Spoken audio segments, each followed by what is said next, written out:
தமிழ் வந்து பிச்சை எடுக்க கூட முடியாதுன்னு பெரியார் சொல்ட்டாரு, பெரியார் சொல்ட்டாருன்ட்டு எல்லாம் சொல்லின்னுருக்கிறாங்க. அவர் ஏன் சொன்னாரு? எதற்காக சொன்னாரு? அவர் எந்த அர்த்தத்தில சொன்னாருன்றத தான் நம்ம சரியா புரிஞ்சுக்கணும்.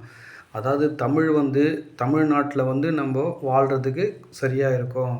அத தாண்டி ஒரு எல்லைய தாண்டி நம்ப போறதுக்கு என்னன்னா, தமிழோட சேர்ந்து நம்ப ஆங்கிலமும் படிச்சிருக்கணும் அப்படின்றதுக்காக தான் அவர் வந்து ஆங்கிலத்த படிக்கணும்.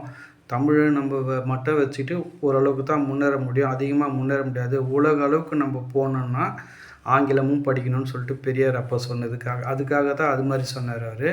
அத நம்ம கரெக்ட்டா புரிஞ்சுக்கணும்.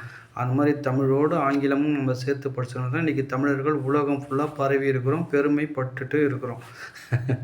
இத நம்ம கரெக்ட்டா புரிஞ்சுக்கணும். அத விட்டுட்டு தமிழ் வந்து பெரியார் வந்து தமிழ் என்ன மொழி இருக்குது, தமிழ் பிச்சை எடுக்க கூட உதவாது, தமிழை வச்சு பிச்சை எடுக்க கூட முடியாது அப்படின்னு சொல்லிட்டு அதை சிறுமைப்படுத்துகிற நோக்கத்தில் மற்றவங்க அதை சொல்லின்னு இருக்கிறாங்க.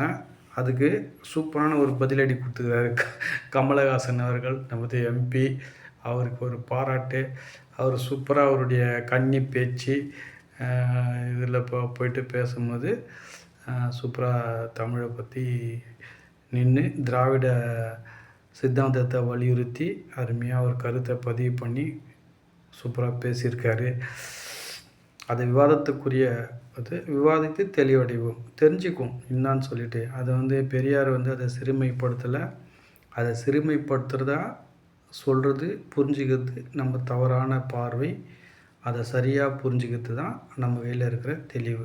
சிந்திப்போம். அன்புடன் ரகுராமன்.